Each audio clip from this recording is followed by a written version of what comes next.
Body modification is just one of the many practices that we use to communicate. When I hear body modification, I think of tattoos, piercings, even like hair dye and things like that. A way of changing the body you're given to kind of suit you as a person. It's like aesthetic, plastic surgery, everything is body modification. According to Chambers' English Dictionary, body modification is the deliberate altering of the human anatomy or human physical appearance. Whether it is hairstyle, whether it is the clothes that we wear, whether it is bodybuilding or dieting, tattoos and piercings are the same thing. The earliest documentation of body modification is from 3000 BC, where a frozen man deemed Otzi the Iceman was discovered with over 40 tattoos and branding. In the 13th century, tribes began to tattoo their faces and body as a mark of identity and social standing. There could be, religious reasons, philosophical reasons. Again, it is about all the very different discourses that circulate in society. It could be about, ideas about the body being sacred. Fast forward to the 21st century, and body modification is still used as a mark of identity. People use tattoos to express their values and personality, to the extent that there are tattoo conventions that happen all around the world, such as Brighton Tattoo Con.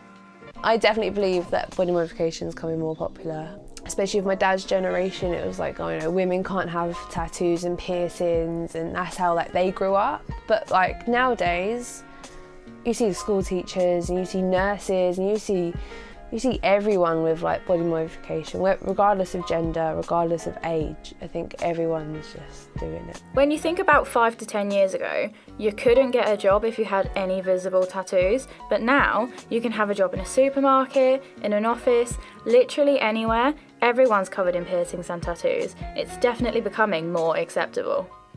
There are now many new growing forms of modification.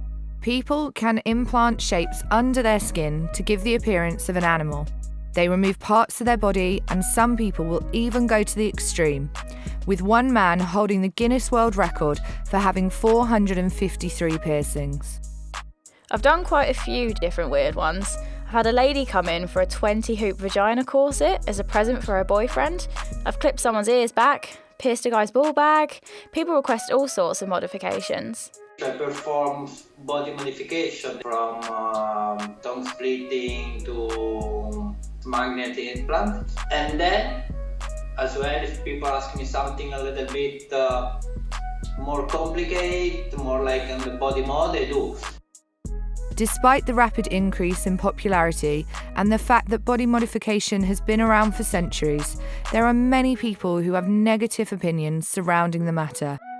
According to an online poll, 30% of people feel disgust, fear, or uncertainty when they see someone that has been modified, and 30% of the people think that body modification is disrespecting our body. I always get dirty looks, always. People just prejudge all the time.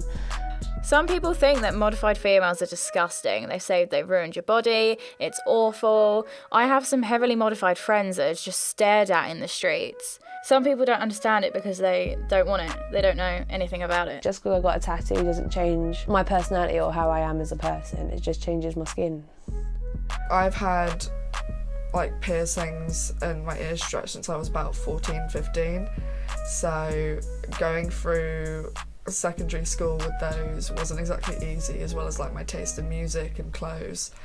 It kind of gave people an excuse to have something to jab at me, I suppose, but it's kind of they're irrelevant now. I don't really care, so yeah. There are many grey areas within the legality of body modification procedures, and it is a very heated topic within the political climate today. This is because some procedure types that have been gaining popularity in the previous few years, such as removal of body parts, are seen to inflict serious harm on the individuals. Therefore, the consent of the client is overruled. So, what is the line between body modification and mutilation? For me, if you want to change your body, it's your body. You can do whatever you want to your body. I mean, if you feel better, it's gonna be a better life because of this. Why not? It's quite a fine line, I think, to most people, but I think mutilation is more when you don't have a choice or when it's not like consensual, in the way that modification, you are modifying your body for yourself and your own like personal aesthetic or whatever you kind of want to change about your body. Different cultures negotiate those lines where one stops and the other begins. So who knows, maybe in the future it's going to be much more, common to just chop off a finger or something, as a way to communicate your identity or something. I just think you should do what you want with the body. You only live once, it's your own body, you do what you want. And you're always going to think that people are judging you, and you're always going to think, oh, I want this tattoo or piercing, but someone else might not like it. It doesn't matter. It's your own body. Got to do you, boo-boo.